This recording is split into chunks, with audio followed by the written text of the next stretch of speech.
Right, I'm going to make a start and get these injectors out. Annoyingly the rocker cover's got to come off because the injectors are inside, but that's about it. I mean, it's pretty easy to get off. Just undo the pipes here, undo these little gasket bits, undo the rocker cover, out it comes. Pretty simple really. So yeah, let's get on with it.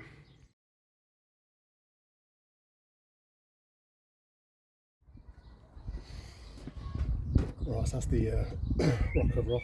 Pretty simple. Just have the leak off pipe here, just bolted onto the injectors there, and then the clamps for the injectors. That's it, all done.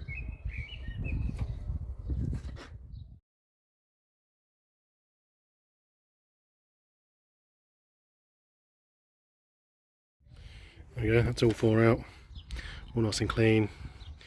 The O-rings have done the job and kept it all nice and clean down here. Just covered all that up just to keep it safe from debris. So we'll go get the other ones and get them lobbed in. Right, while I got the rocker cover off, I thought I was just going to check the valve clearances on these, because there is quite a loud tap when it's cold when I first start it up. I think I may have just found what the reason is. So these are supposed to be 0.4mm, so I've got a 0.38, and that's like cock in a sock.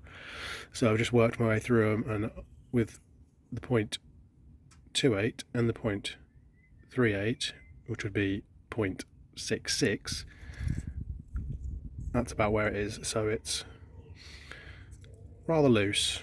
It's 0.26 over. So that tapping needs some adjustment. So yeah, bit of a ball ache, means I've got to take the camshaft out now. Right, I've just measured all these tappet clearances. I've got all my measurements here. As you can see, that one's huge. This should be 0.4, so none of them are great. You got a couple here that are pretty much spot on. This one's a bit big. This one's a bit big, but this one's massive. So I'm going to see, probably do that one, and that one, try and get those a bit further down. The rest of them I'm not really bothered about, 0.8 over, 0.08 over. So yeah, that's the main culprit there. That one's a bit big, and then we'll see what we can do with that one.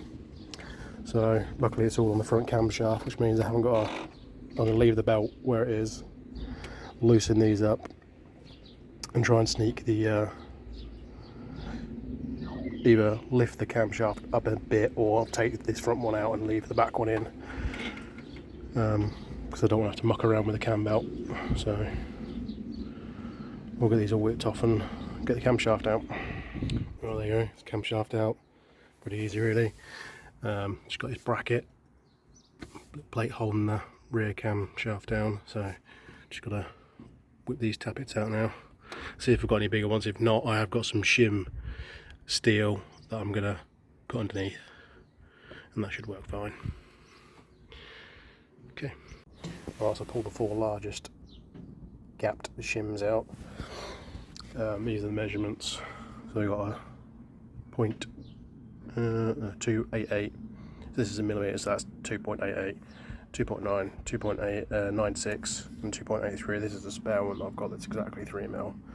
So it's a case of just sort of mix and matching, trying to get the gaps better, so I can move them around to get better results.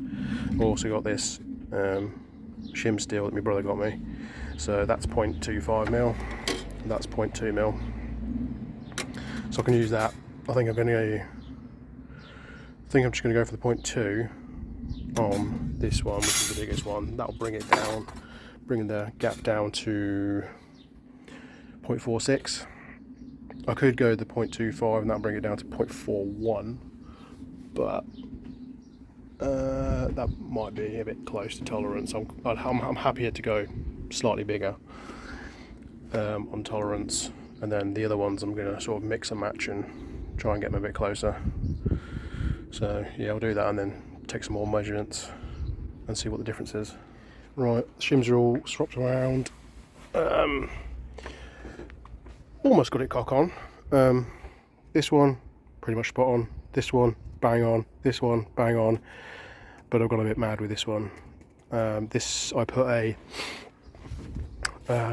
we had a 0.296 and it was a 0.48 gap. So what I did, I put a smaller tappet shim in, so I put a smaller 0.28 in and then put a 0.2 shim. I thought that would bring it to around 0.44 I think, but something's not right because it's at 0.28. That's way too tight.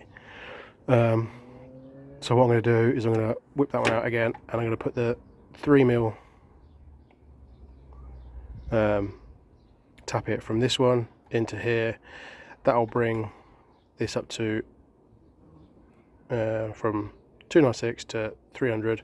That'll bring that one down to 0.44, and then I'll have to work this one out. I think I'll probably put the 288 in this one with the shim, and that should make this one slightly bigger, but we'll bring this one back to where it needs to be.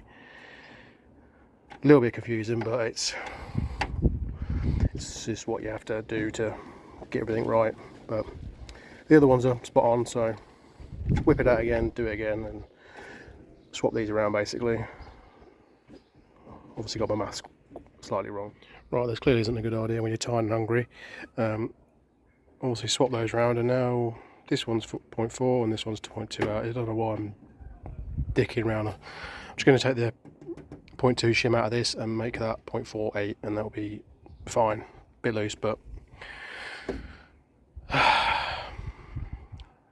take the cam out again. Well, back together again now. It ended up coming out at 0.5, but I don't care. It's better than it was, so. Well, yeah, better than it started with. It started at 0.52 and we're now at 0.5, so the rest of them are all good. So get these torque down, get the injectors in, cover back on, and fire it up, hopefully. Alright, that's it, all back together. The new big boy injectors in. Now I've already turned the idle speed down because it's more than likely going to be quite a bit higher now with the big injectors in, so I've already turned that down a little bit, but I'm going to go for the first start up now, and I'll probably have to turn it off straight away if it does rev up, but hopefully it won't do that. Let's see.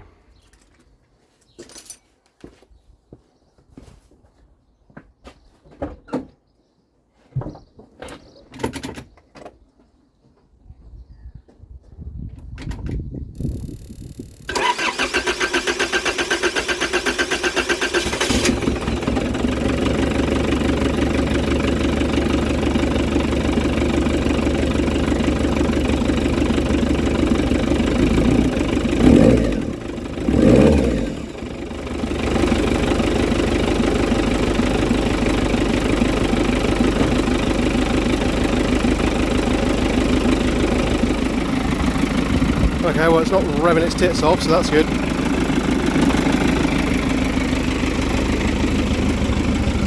Doesn't look too smoky out the back. Give it some revs.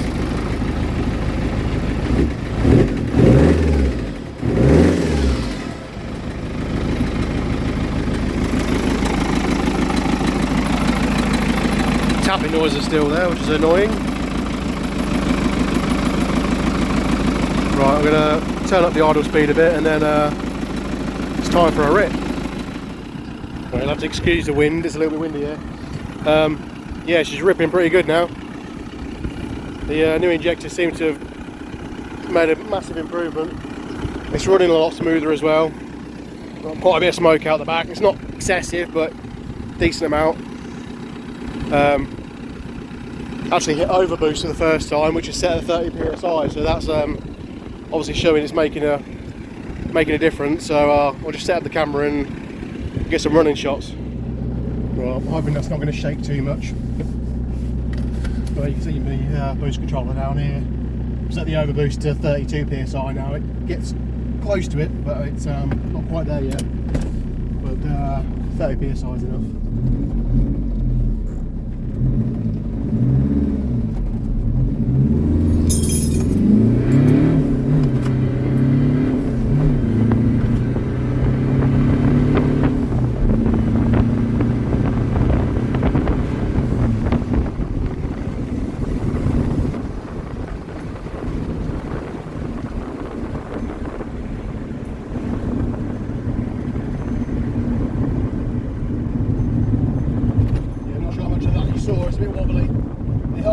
did hit overboost again, so that's getting up to 32 psi, which is pretty mad. Try and set up the camera a bit better. Right, just got it facing backwards now. I've got the overboost set to 34 psi. I'm hoping this doesn't wobble too much.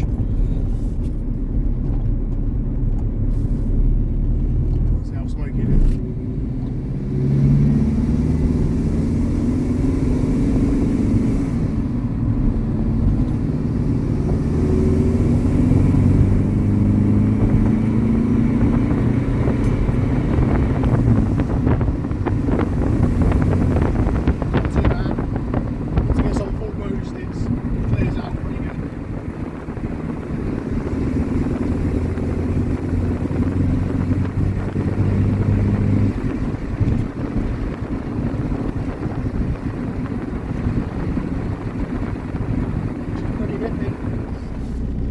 I'm just going to try one more pull. I've just up the duty cycle a little bit on the boost controller. We'll, see what that gets us.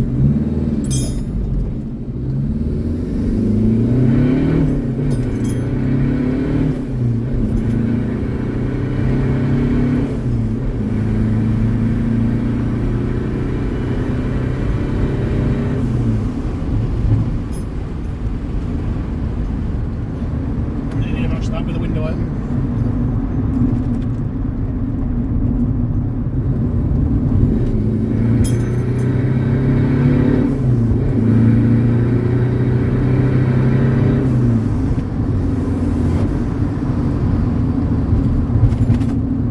She's ripping.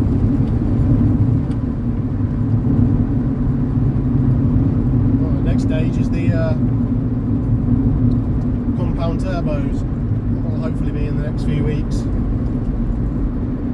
Hoping to get it on the dyno at some point. My brother's where my brother works, they have a dyno, so hopefully be on there soon. But more videos soon. See you later. Another rip.